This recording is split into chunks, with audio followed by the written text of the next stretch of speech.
Les Amériques sont aux prises avec une sombre épidémie. Le trafic de drogue et la violence des gangs projettent une ombre menaçante sur de nombreuses villes.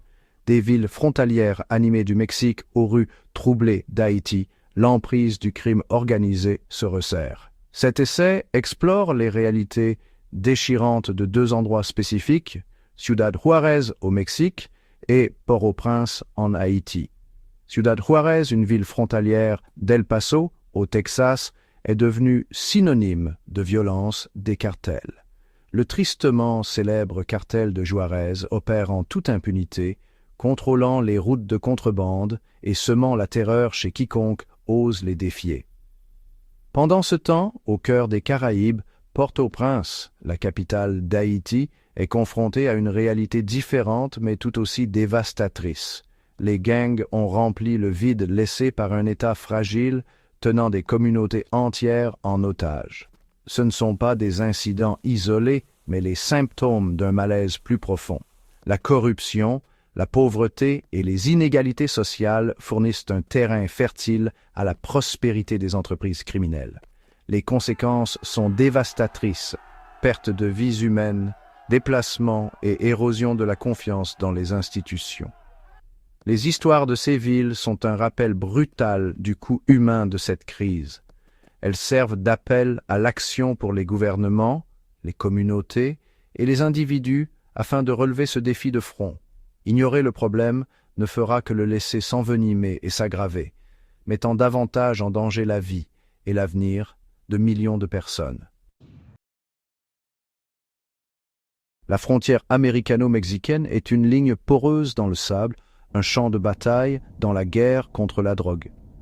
Chaque jour, des contrebandiers comme Marco risquent leur vie en transportant de la drogue à travers cette frontière dangereuse. Marco s'appuie sur un réseau complexe de connexions, un langage codé et des téléphones jetables pour échapper à la détection. Son histoire, bien que romancée, reflète une dure réalité. La contrebande est une opération sophistiquée, alimentée par une forte demande et des enjeux encore plus élevés. Le succès de Marco repose sur un élément crucial, la corruption. Les preuves documentaires suggèrent que certains agents des douanes et de la protection des frontières américaines sont complices de ce commerce illicite. Attirés par les pots de vin, ils ferment les yeux, permettant à la drogue de circuler librement aux États-Unis. Le cas de Joe Luna, un agent de la patrouille frontalière condamné pour corruption liée à la drogue, est un rappel brutal de cette trahison de la confiance publique. La corruption s'étend également au sud de la frontière.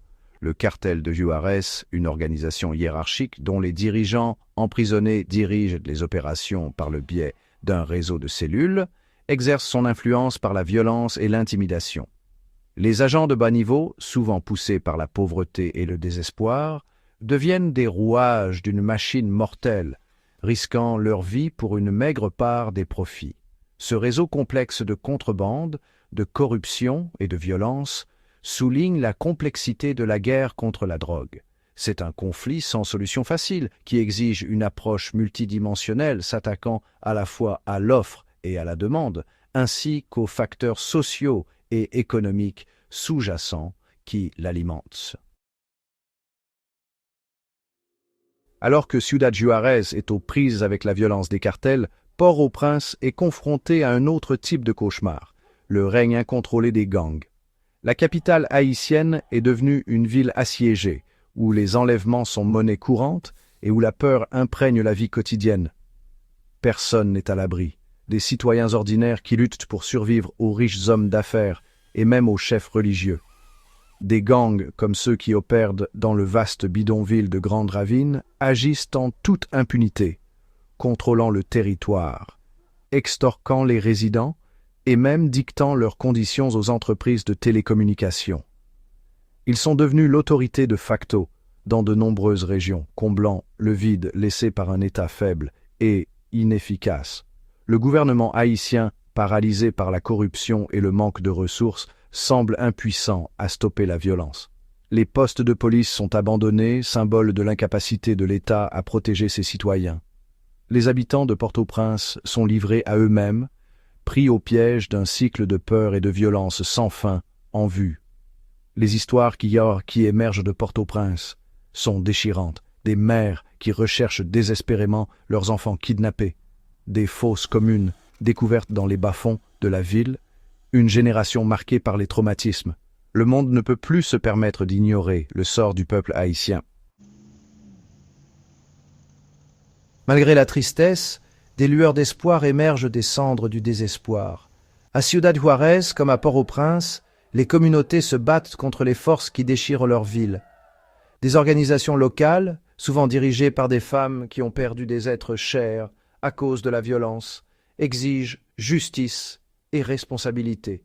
Ironie cruelle, les gangs qui terrorisent Port-au-Prince fournissent également des services essentiels dans les zones abandonnées par l'État. Ils offrent des emplois, distribuent de la nourriture et organisent même des événements communautaires. Bien que cela n'excuse en rien leur brutalité, cela met en évidence la réalité complexe de ces environnements où les gangs sont profondément ancrés dans le tissu social. Il est primordial de s'attaquer aux causes profondes de la violence, la pauvreté, les inégalités, le manque d'opportunités et la corruption. Cela nécessite une approche à plusieurs volets, impliquant les gouvernements, les organisations internationales et les communautés locales. L'investissement dans l'éducation, la création d'emplois et les programmes sociaux est essentiel pour offrir aux jeunes des alternatives à une vie de crime. Le renforcement des institutions chargées de l'application de la loi et de la justice, tout en garantissant le respect des droits de l'homme, est tout aussi important. La lutte contre la corruption doit être implacable et les détenteurs du pouvoir doivent être tenus responsables de leurs actes. Le chemin vers la paix et la stabilité sera long et ardu, mais c'est un voyage qui doit être entrepris. L'avenir de ces villes et d'innombrables autres comme elles en dépend.